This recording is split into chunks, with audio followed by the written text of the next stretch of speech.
天大的事要办，非他不。秦慕云负伤闭关，暂不见。我即刻帮古道友推演。救救主人吧，他快撑不住了。天启，本尊耐性有限，臣绝不堪一击。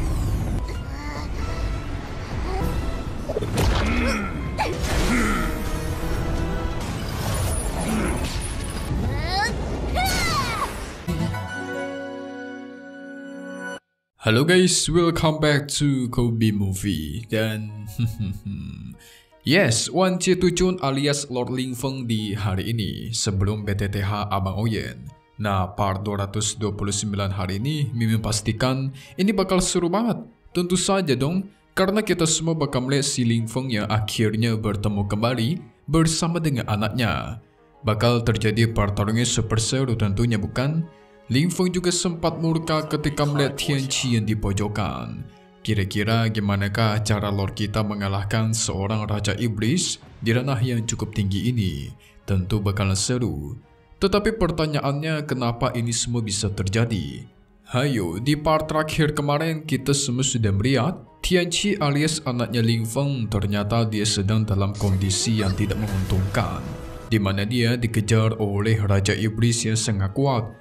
Penguasa peri Topa atau sang kakek Topa berusaha pergi mencari bala bantuan supaya Tianqi bisa diselamatkan. Tapi ini tidak bisa menunggu lama lagi guys. Semakin lama maka semakin terancam pula nyawa si Tianqi. Untuk sekarang dia hanya bisa bertahan menggunakan sisik naga. Waduh. Sementara ibunya alias Meng Qianqiu, dia bertekad keluar mencari anaknya ini. Tentu yang namanya perasaan seorang ibu nggak mungkin salah. Pasti anaknya dalam bahaya guys. Dan dengan ini pun kita masuk ke intro ya guys. Hehe. 爹，快去救人！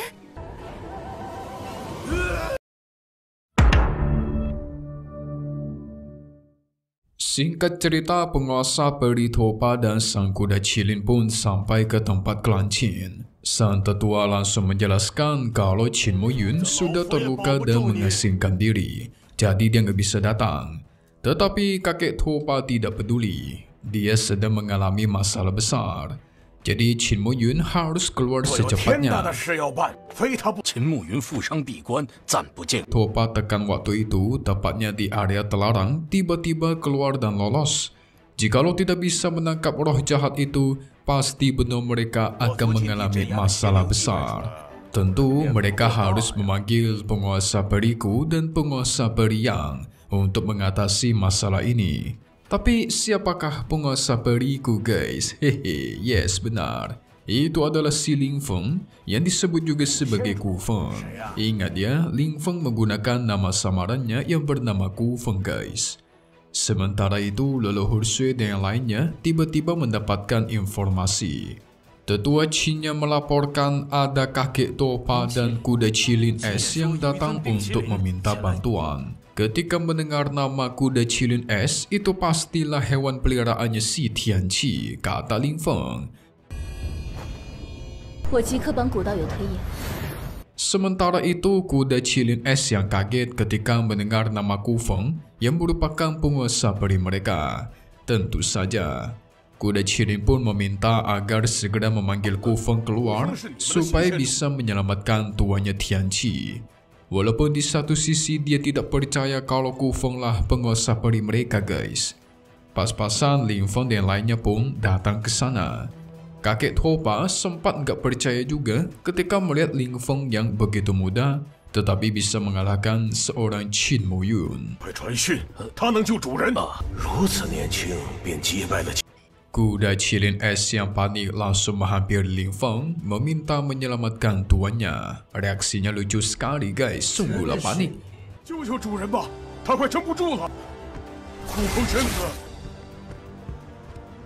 Tentu Ling Feng ingin tahu apa yang sudah terjadi.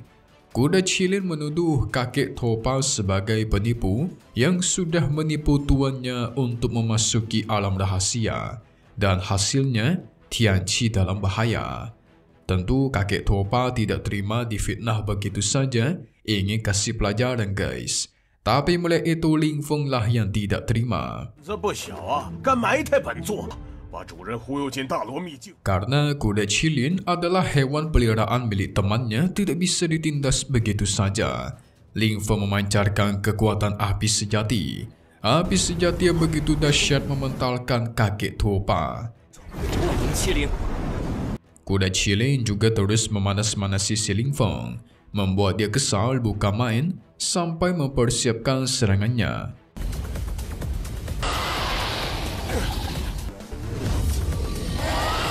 Kakek Topa menjelaskan semua ini adalah salah paham. Sebaliknya, dia pengen membimbing Tianqi dan masuk ke dalam alam rahasia. Leluhur Sui juga memastikan kalau memang kakek Topa ini orang yang baik, tidaklah jahat. Barulah Ling Feng bisa tenang guys. Tetapi waktu mereka itu tidak banyak. Jadi mereka pun segera pergi ke tempat Tianqi 拓跋 berada. 先主并非奸邪，误会误会，本座该 Singkat cerita, mereka sampai ke medan perang kuno. Tentu mereka bingung, kenapa kakek Topa membawa seorang bocah masuk ke tempatnya seberbahaya ini. Ya, si kakek Topa cuma bisa diam tersenyum doang guys. Udah sadar dia salah soalnya. Ling Feng akhirnya melihat Tianqi yang sedang kesulitan. Tetapi jarak mereka masih lumayan jauh. Sehingga Ling Feng pun mempercepat terbangnya. Tianqi yang kesulitan, dia terus ditekan. 天启， Mau punya banyak harta tingkat tinggi Earth Fairy sekalipun tidak akan berguna. Ujung-ujungnya akan hancur, kata sang roh jahat. Cepatlah menyerah atau mati. 死也不服！ Perlahan-lahan pertahanan Tianqi itu mulai retak. Ini tentu berbahaya. Kira-kira Ling Feng sempat tidak ya menyelamatkan anaknya guys sehingga tuar. 本座耐性有限，惩戒不堪一击。宝器多又如何？在 Hancur sudah pertahanannya Tianqi. Tianqi mau tidak mau harus membakar garis darah dewa kunonya. Tetapi tiba-tiba keanehan terjadi. Kepala dan dadanya sakit, itu malah dimanfaatkan kesempatan bagi roh jahat untuk menekannya. Dia pun ditekan dan disegel.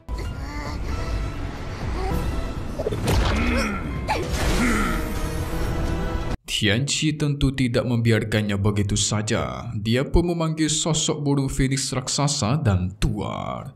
Segel pun berhasil dihancurkan guys sehingga dia lolos. Tetapi ketika Tianqi menggunakan kekuatan garis darah keturunan Phoenix, itu juga membuat Ling Feng bereaksi. Ada apa ini? Seakan-akan mereka saling terhubung dan memiliki kemampuan yang sama guys. Naga Langit pun menjelaskan, kalau garis darah milik Tianqi memiliki asal yang sama dengan si Ling Feng, yang berarti Ling Feng dan Tianqi ini memiliki hubungan keluarga guys. Ya, padahal mah udah jelas ya kan, bukan cuma keluarga doang, sudah benar-benar inti, alias antar ayah dan anak. Tianqi melancarkan serangan susulan. Roh jahat tertarik dengan garis darahnya Tianqi serta tubuhnya yang sangat hebat dan pengen dia rebut. Segera dia menahan serangan Tianqi menggunakan rantai iblis. 本座要定了。我呀，有意思。 Rantai iblis pun dilancarkan kembali untuk menangkapnya. Adu kekuatan terus terjadi.